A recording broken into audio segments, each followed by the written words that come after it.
What if one single night didn't just change a game, but permanently changed an entire sport? On November 19, 2004, an NBA game turned into something no league, no player, and no fan was prepared for. What started as a routine regular season matchup spiraled into chaos, violence, and images so shocking they still define the NBA decades later. Players entered the stands, fans flooded the court, careers were altered in real time, and the league's carefully built image cracked in front of the world. This wasn't just a brawl. It was the moment the NBA realized it was sitting on a powder keg, and it had no idea how close it was to exploding. The NBA was already on edge. By the early 2000s, the NBA was in a fragile moment. Michael Jordan was gone, and with him went the league's most powerful safety net. Ratings were unstable. Public perception was shifting. The NBA desperately wanted to redefine itself as clean, controlled, and family-friendly. But the reality on the court didn't match the image the league wanted to sell. Games were slower, more physical, and filled with resentment. Teams like the Detroit Pistons and Indiana Pacers built their identity on toughness. Hard fouls weren't accidents, they were statements. Every matchup felt personal, and referees were constantly fighting to keep control. Nowhere was that tension clearer than when the Pacers faced the Pistons. These teams hated each other.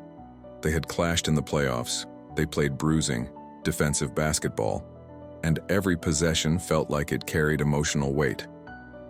That night in Detroit wasn't just another game on the schedule. It felt dangerous, even before anything went wrong, and the pressure inside that arena was about to find an outlet. Lacroix, a rivalry, waiting to explode. As the game progressed, frustration slowly took over.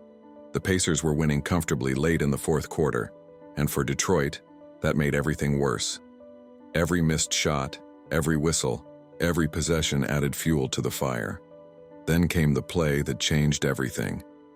Ron Artest drove toward the basket, and Ben Wallace delivered a hard foul that crossed the line between basketball and anger. It wasn't subtle. It wasn't incidental. It was a message, and everyone on the floor understood it. Artest reacted immediately. Wallace shoved back. Teammates rushed in. The referees blew their whistles, but control was already slipping through their fingers. Wallace had to be restrained, still screaming and gesturing as officials tried to restore order. The crowd sensed it. Fans stood up, shouting, feeding off the chaos. What should have been a routine end to a decided game was now charged with emotion. At that point, this still looked like just another ugly NBA scuffle. But then, one decision changed everything. The calm before the disaster. In a move that surprised almost everyone, Ron Artest walked away from the confrontation. Instead of continuing to argue, he laid down on the scorer's table, staring at the ceiling, trying to calm himself down. It was an unusual moment.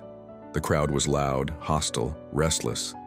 But for a brief second, it felt like the worst might be avoided. Officials were reviewing the play. Players were being separated. The chaos seemed contained, but the atmosphere inside the arena was still boiling. Fans were yelling insults, drinks were being waved. The line between spectator and participant was already blurred, and no one was paying close enough attention to what that meant. Then it happened. A drink was thrown from the stands. It flew across the air and hit Ron Artest directly in the chest. In that instant, everything changed. Worcester, the line is crossed. That single throw erased the boundary between the court and the crowd. Ron Artest didn't hesitate. He jumped off the scorer's table and charged straight into the stands, locking onto a fan he believed was responsible.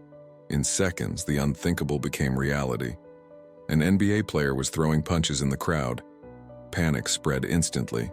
Some fans tried to escape, others rushed forward. Stephen Jackson followed Artest into the stands, swinging as chaos erupted around him. Drinks, fists, and bodies collided as security struggled and failed to regain control. This was no longer a fight. It was a breakdown. The image the NBA had spent years trying to protect collapsed in front of millions watching on television. The arena had turned into a battleground, and there was no plan for what came next. And as shocking as this was, the most dangerous moment of the night was still seconds away. when fans stormed the court. As security desperately tried to pull players away from the stands, the chaos took a darker turn. Angry fans began climbing over barriers and rushing onto the court. What was supposed to be a protected professional space was suddenly wide open and dangerously exposed. Pacers players were now being targeted from all directions. Drinks, insults, and threats filled the air. Players who moments earlier were trying to retreat were now forced into survival mode. Officials had lost authority. Security was overwhelmed. For several terrifying minutes, there was no control inside the arena. Then came one of the most infamous moments in NBA history. Jermaine O'Neal sprinted across the court toward a fan who had charged at the Pacers. He threw a punch that missed its full impact only because his foot slipped at the last second. Had it landed cleanly, the consequences could have been catastrophic, not just for O'Neal but for the league itself. That single slip may have prevented a tragedy. And when the arena finally began to clear, the damage was already irreversible.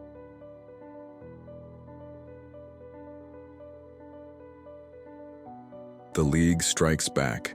By the next morning, the NBA moved with unprecedented speed. There was no waiting, no hesitation. The league knew it was facing a public relations disaster, and it needed to reassert control immediately. The punishments were historic.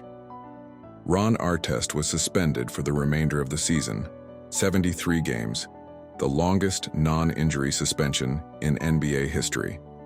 Stephen Jackson followed with a 30-game suspension. Jermaine O'Neal received 25 games, later reduced on appeal. Several other players were fined and disciplined, but the damage went far beyond suspensions. The Indiana Pacers had been legitimate championship contenders. Overnight, their season was effectively over. A team built to win was dismantled without ever stepping back on the court. Public opinion was brutal. Media coverage replayed the brawl non-stop, framing it as proof that the NBA had lost control of its players. And once again, one man became the face of it all. Ron Artest wasn't just punished, he was vilified. The narrative no one questioned. In the weeks that followed, the story felt settled.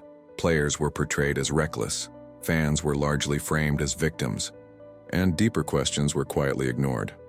The role of alcohol sales, the lack of adequate security, the responsibility of the league itself. Even more uncomfortable was the racial undertone in how the incident was discussed. Language used in headlines and talk shows painted a familiar picture, one that leaned heavily on stereotypes rather than context. Very few voices asked whether the league had failed to protect its own players. Instead, the NBA found its scapegoat. And for years, that version of the story went unchallenged, until Ron Artest finally spoke. The truth revealed years later. Long after the cameras moved on, Artest began opening up about what was happening behind the scenes. He admitted he was struggling with anxiety, emotional instability, and heavy drinking during that season. The pressure of being a star, combined with constant scrutiny, had pushed him to the edge. What shocked many fans was learning how little support existed at the time. Mental health resources in the NBA were nearly non-existent. Therapy was seen as weakness. Artest later revealed he was secretly seeing a therapist, afraid of how it would affect his image and career. Instead of help, he felt isolated. Instead of understanding, he became a cautionary tale. Suddenly, the Malice at the Palace looked less like a moment of uncontrollable rage and more like a system failure. And the NBA knew it could never allow that story to repeat itself. How the NBA quietly changed everything. In the years that followed, the league underwent a transformation. Security inside arenas was massively increased. Barriers between fans and players became standard.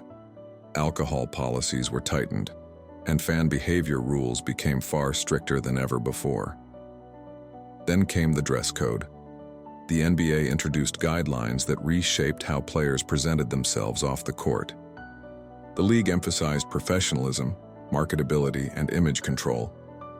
Officially, it was about branding. Unofficially, it was about preventing another night like Detroit. The NBA survived and eventually thrived. Ratings recovered. Global expansion accelerated.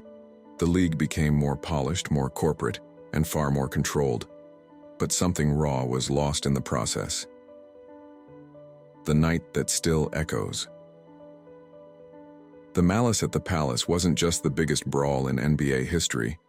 It was a mirror, reflecting everything the league didn't want to see about itself. It exposed fragile systems, ignored mental health, and a dangerous gap between players and fans. It changed careers. It reshaped policies.